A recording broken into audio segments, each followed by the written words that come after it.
श्री नमस्तुभ्याम नमो नमः।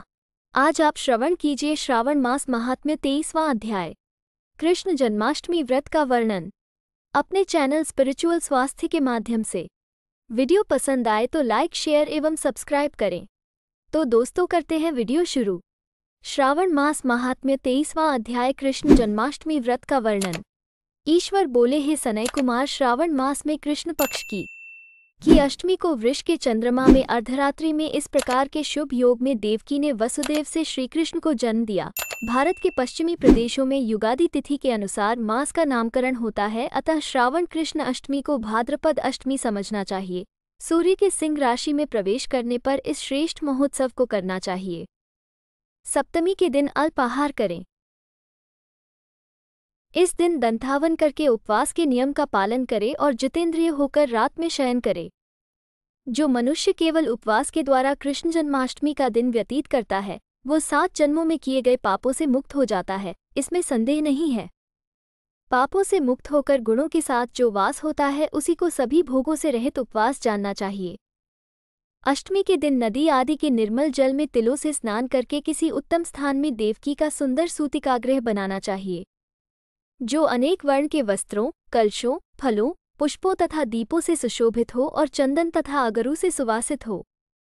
उसमें हरिवंश पुराण के अनुसार गोकुल लीला की रचना करें और उसे बाजों की ध्वनियों तथा नृत्य, गीत आदि मंगलों से सदा युक्त रखे।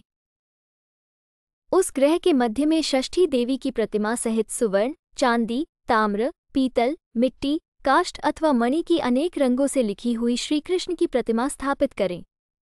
वहां 8 शल्य वाले पर्यंक पलंग के ऊपर सभी शुभ लक्षणों से संपन्न प्रसूतावस्था वाली देवी की मूर्ति रखकर उन सबको एक मंच पर स्थापित करें और उस पर्यंक में स्तनपान करते हुए सुप्त बालरूप श्रीकृष्ण को भी स्थापित करें। उस सूतिकागृह में एक स्थान पर कन्या को जन्म दी हुई यशोदा को भी कृष्ण के समीप लिखे।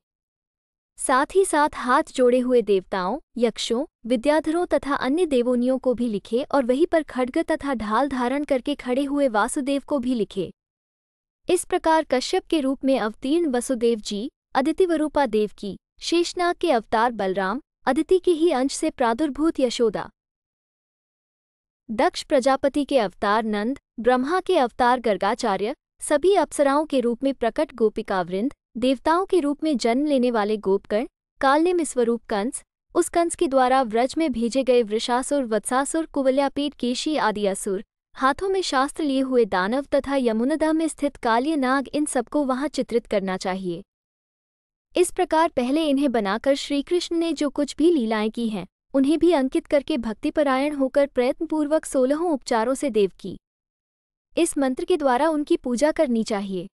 वेणु तथा वीणा की ध्वनि के द्वारा गान करते हुए प्रधान किन्नरों से निरंतर जिनकी स्तुति की जाती है, हाथों में भरिंगारी, दर्पण, दूर्वा, दधि कलश लिए हुए किन्नर जिनकी सेवा कर रहे हैं। इस प्रकार पहले इन्हें बनाकर श्रीकृष्ण ने जो कुछ भी लीलाएं की हैं, उन्हें भी अंकित करके भक्तिपरायण होकर प्रयत्नपूर्वक 16 उपचारों से देवकी इस मंत्र के द्वारा उनकी पूजा करनी चाहिए। वेणु तथा वीणा की ध्वनि के द्वारा गान करते हुए प्रधान किन्नरों से निरंतर जिनकी स्तुति की जाती है, हाथों में भरिंगारी, दर्पण, दूर्वा, दधि कलश लिए हुए किन्नर जिनकी सेवा कर रहे हैं, जो अत्यंत प्रसन्न मुखमंडल वाली हैं तथा पुत्र से शोभायमान हैं, वे देवताओं की माता तथा विजय सुतसुता देवी देवकी अपने पति वासुदेव सहित सुशोभित हो रही हैं। उसके बाद विधि जानने वाले मनुष्य को चाहिए कि आदि में प्रणव तथा अंत में नम से युक्त करके अलग अलग सभी के नामों का उच्चारण करके सभी पापों से मुक्ति के लिए देवकी, वसुदेव, वासुदेव, बलदेव, नंद तथा यशोदा की पृथक पृथक पूजा करनी चाहिए। उसके बाद चंद्रमा के उदय होने पर श्रीहरि का स्मरण करते हुए चंद्रमा को अर्घ्य प्रदान करें। इस प्रकार कहना चाहिए, हे क्षीरसागर से प्रादुर्भूत, हे अत्रिगोत्र में उत्पन्न, आपको नमस्कार है। हे रोहिणीकांत, मेरे इस अर्घ्य को आप स्वीकार कीजिए। देवकी के साथ वासुदेव, नंद के साथ यशोदा, रोहिणी के साथ चंद्रमा और श्रीकृष्ण के साथ बलराम की विधिवत पूजा करके मनुष्य कौन सी परम दुर्लभ वस्तु को नहीं प्राप्त कर सकता है। कृष्णाष्टमी का व्रत 1 करोड़ एकादशी व्रत के समान होता है। इस प्रकार से उस रात पूजन करके प्रातः नवमी तिथि को भगवती का जन्म महोत्सव वैसे ही मानना चाहिए जैसे श्रीकृष्ण का हुआ था। उसके बाद भक्तिपूर्वक ब्राह्मणों को भोजन कराना चाहिए और उन्हें जो जो अभीष्ट हो गो, धन आदि प्रदान करना चाहिए। उस समय ये कहना चाहिए, श्री कृष्ण मेरे ऊपर प्रसन्न हो। गौ तथा ब्राह्मण का हित करने वाले आप वासुदेव को नमस्कार है, शांति हो, कल्याण हो, ऐसा कहकर उनका विसर्जन कर देना चाहिए।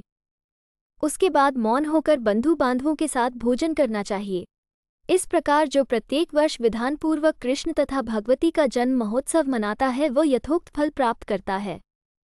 उसे पुत्र, संतान, आरोग्य तथा अतुल सौभाग्य प्राप्त होता है। वो इस लोक में धार्मिक बुद्धि वाला होकर मृत्यु के बाद वैकुंठलोक को जाता है। हे सनय कुमार, अब इसके उद्यापन का वर्णन करूंगा। इसे किसी पुण्य दिन में विधिपूर्वक करें। एक दिन पूर्व एक बार भोजन करें और रात में हृदय में विष्णु का स्मरण करते हुए शयन करें।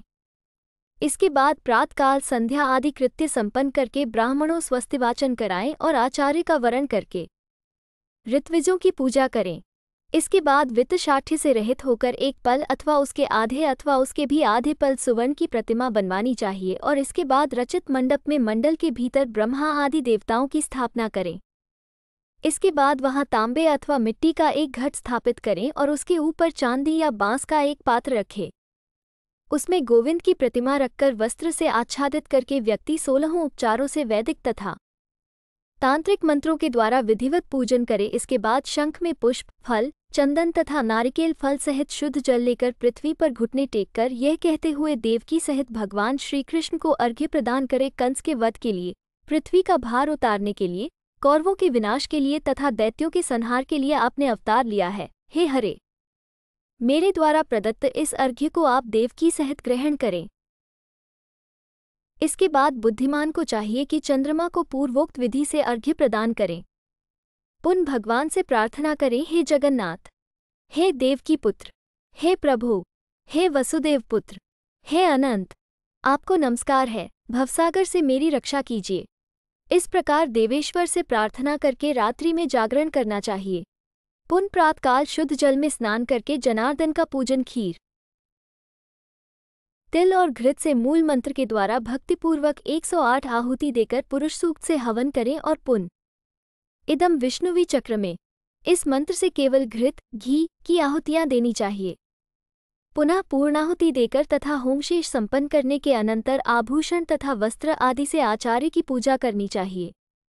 उसके बाद व्रत की संपूर्णता के लिए दूध देने वाली, सरल स्वभाव वाली, बछड़े से युक्त, उत्तम लक्षणों से संपन्न, सोने की सींग, चांदी के खुर, कांसे की दोहनी, मोती की पूंछ, ताम्र की पीठ तथा सोने के घंटे से अलंकृत की हुई एक कपिला गौ को वस्त्र से आच्छादित करके दक्षिणा सहित दान करना चाहिए।